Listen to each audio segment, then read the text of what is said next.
Hello,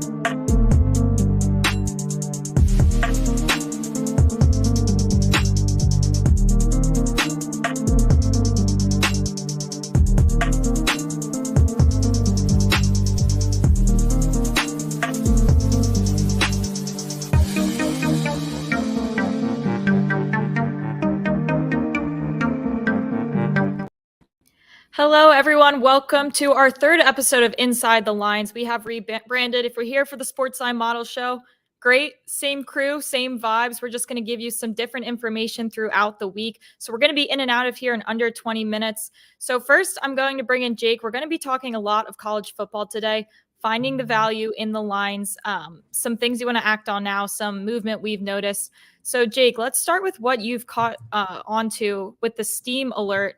Talking about two big games this weekend, Vanderbilt at Florida and Oklahoma at Texas. And we're seeing these lines start to move rapidly, one to the under, one to the over. Yeah, Vandy, Florida, massive game. No, unfortunately it's not, but especially after the Gators laid an egg last week against Kentucky. So the over-under opened at 54 in that game. You could get it at 52.5 right now, but it's moving heavily towards the under. And I would grab it right now. The model has 48. I think that graphic's awesome with the steam coming out of Ben Hill Griffin Stadium. Just got to add that. That's pretty awesome. But I would grab it now at 52.5. We get some value before it goes any under. Right. And for Oklahoma, Texas, that game is notoriously high scoring. It's gone from 58.5. Some places it's at close to 62. And it's only going to go up, in my opinion. Last year, it was 49-0 Texas. So Oklahoma is going to want to make an emphasis to score early and often in that game.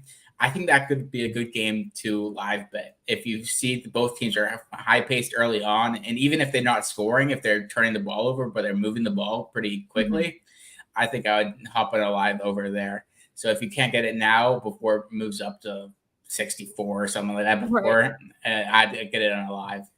Right. Yeah. So you're looking before the show. This 58.5 has moved up to 60.5. And I think it has a lot of wiggle room to go even higher. Do you agree?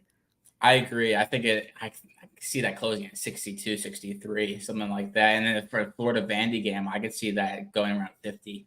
So those are two, if you like, I would hop on now because those are moving and those are steamy. Right. Yeah. So definitely an act now on Vandy, Florida.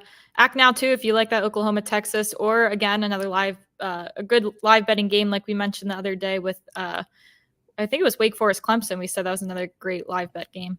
Yeah. I forgot to mention MLB playoffs have started. I don't want to disregard that. So John is in the chat answering questions related to MLB. We're going to keep the screen focused to college football, but John's in the chat in case you guys have any questions regarding baseball. We're going to move over to some more updates that we're getting through the week. Quarterback injuries. It can be a different kind of game in college than the NFL. It's not always necessarily going to be huge line movement. Sometimes we'll see some overreaction. So Cade McNamara, a quarterback that based off the line movement from 3.5 to 2.5, we're assuming that he's definitely not playing, right? That's confirmed. He's confirmed out for the season. So it was questionable if he was going to play this game. And now they're going to Deacon Hill, who put up Cade McNamara-like numbers so far this year, 50% completion, 1 interception, 1 touchdown, the classic Iowa quarterback numbers. McNamara, I mean, the line is moved -3.5 to -2.5, and I think it was assuming before. Steven commented right now he's seeing 1.5 at FanDuel. So I think when it moved to -3 to -2.5, it was already assuming that McNamara was out this game. But once it was confirmed, I think the public hopped on a little towards Purdue, especially after Purdue looked pretty good and destroyed Illinois last week. Right. Now it's just moving more in Purdue's direction. If you listen to the Cover 3 podcast, they're talking about how Iowa's new quarterback, Deacon Hill, he was the third-string quarterback at Wisconsin last year before he transferred over to Iowa. And if he couldn't beat out a couple of those Wisconsin quarterbacks like Graham Mertz, who have been putting up big numbers, he wasn't putting up big numbers at Wisconsin. He's going to have trouble in this Iowa offense under Brian Ferentz. Right. So that line, I could see closing at probably. I still think Iowa's going to close as a favorite, but I can see that at -1. But the line has confirmed that Cade McNamara is out. Right. And in your personal opinion and or the Sportsline Model's opinion, where will we play this game? We have, I think, Iowa winning by 1. So if you could get somewhere around, if you could, I'd probably play it at -3. Okay. I Iowa -3, so Purdue +3. I'd play Purdue just to get push insurance. So I'd maybe buy half a point if you can, just to get some push insurance because I'd lean Purdue, and I think this could be a sloppy game. Right. Yeah. I mean, we're looking at an Iowa offense who already is struggling to get things together. Now they lose their quarterback, second string, not looking great. So if you can get that number at 3.5 or 3, maybe buy the extra half a point, we recommend betting Purdue. Now let's move over to UCF is at Kansas. Both starting quarterbacks are questionable, one probably more than the other, but a lot of people will see these quarterbacks go out and possibly overreact. You think that's probably not the case. Maybe it's not that big of a deal. Yeah, so this is interesting because both quarterbacks are highly questionable. And we all thought that Jalen Daniels was going to play last week, but then 30 minutes before game time, they announced he had a tight back and he was sitting out. And we College liked football injuries are the worst. It's like you it's don't the know. worst. It's the worst. And so we had value on Kansas +17, but it was a little too late for any action on that game once the injury was announced. So that was a big trouble.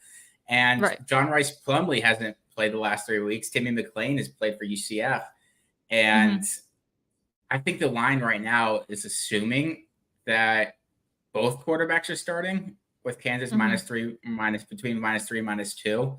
Right. But I think it's more important for the line that Plumlee plays for UCF than if Daniels plays, just because Jason Bean, Kansas backup, has quite a bit more experience at his respective school than Timmy McClain has at UCF.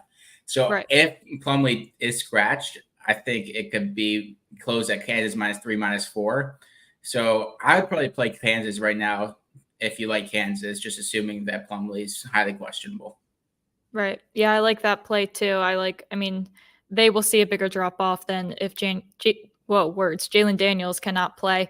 We'll move to some quarterbacks also that are not playing or are questionable that haven't really moved the line. We look at Vandy, Utah State, and Arizona's quarterbacks.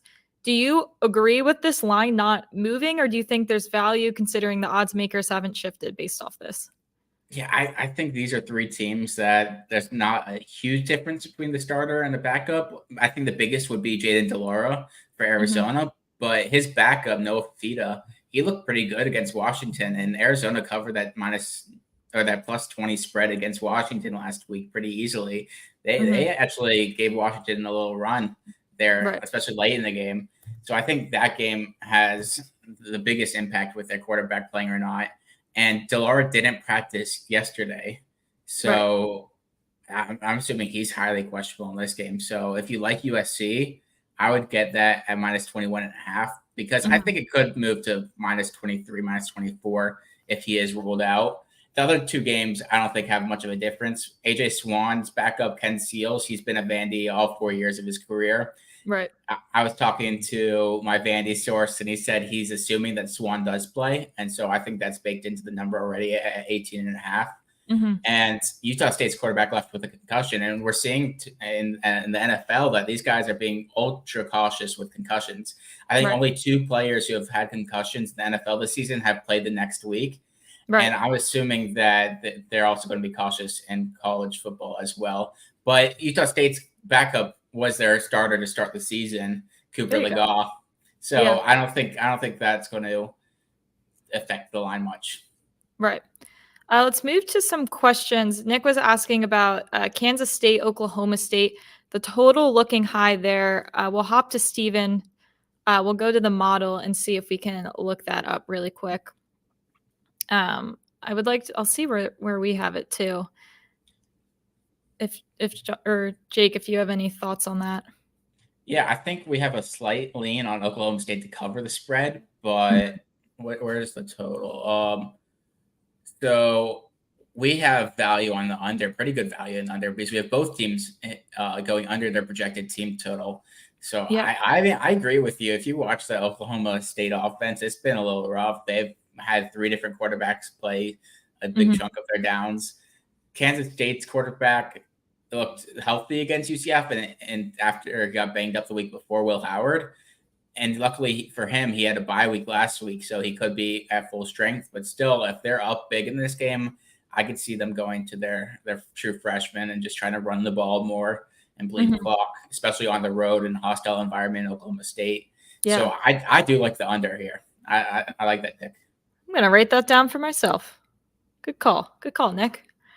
All right, let's move. We'll move over to another thing we're looking at in general with this line movement is lines that we either don't agree with or seem to be moving in the wrong direction. So we look at Colorado at Arizona State. 90% of the public was on Colorado. This line opened at 5.5, but the line movement's going to ASU. It's down to 4. So clearly the smart money thinks there's something going on that we're not seeing. The model projects 36-21. So we're all over where the public is. So definitely an interesting line right here. Yeah, this is a little fishy to me. It opened at Colorado minus 5.5. It's at Colorado minus 4, despite 92% of the public being on Colorado and Deion Sanders in this game. I think that the line is indicating that Drew Pine is probably going to play for ASU, but I don't think he is. I mean, him playing is that big of an advantage for ASU. Their backup Bourguet, he played all right this past weekend against Cal, and ASU covered against Cal. Right. So, yeah, like Steven just commented, we think that this could be the big gambling syndicates manipulating lines to their advantage. And I agree. I wouldn't be surprised. This could be a trap game for Colorado, but also something just seems fishy about this game. Yeah. And I'd be cautious. I know all the money is coming in from the public on Colorado, despite the line movement. Kind of like a get right spot, I guess. And we love, if you see the model projected score, we love Colorado. We have them winning by 15. Right. And Derek told me earlier that Travis Hunter is questionable.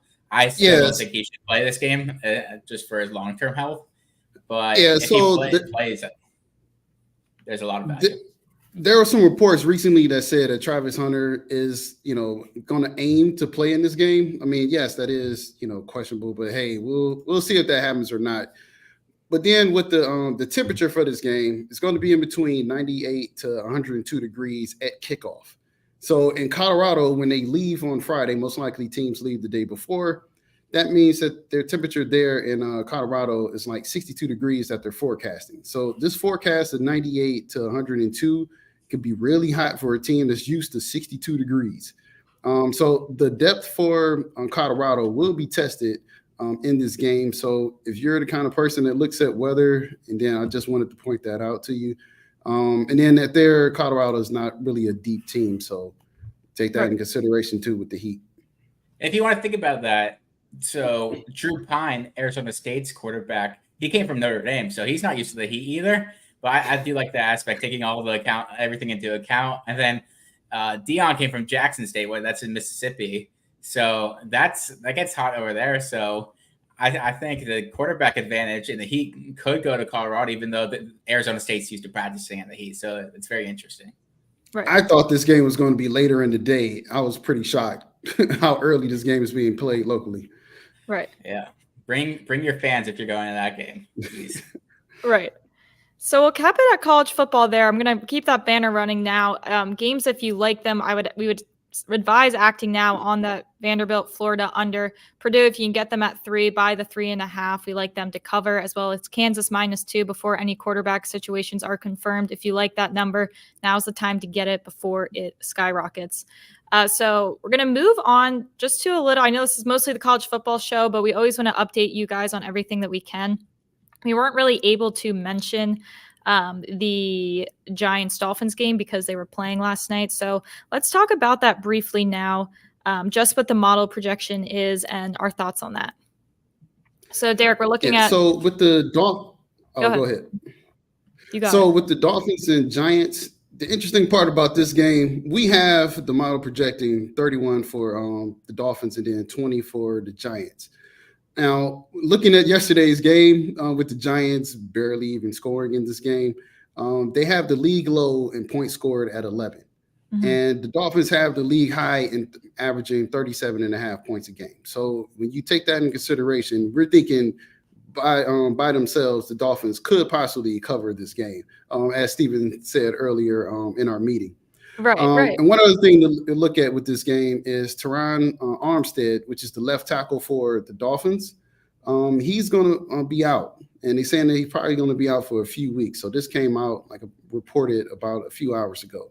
Right. So Tua completion percentage is about 85% when Armstead plays. When he's off the field, his passer rating of passing completion is at 65%. Right. So there could be something there. However, Tua does get the ball out quicker when Teron Armstead is out because of that. So when you add that in, they could still score a lot of points. Yeah. I mean, you look at this over under, we have 50 written here. You can certainly shop around for this number. It's gone down. It's gone up. We personally like the over considering the Dolphins offense, the lack of Giants defense. We think that, like you mentioned, the Dolphins can cover this number by scoring 35 points themselves. So although it looks daunting, I think you can shop around for a lower number to get that over for now. And basically on the terms that the Dolphins will hit their team total over.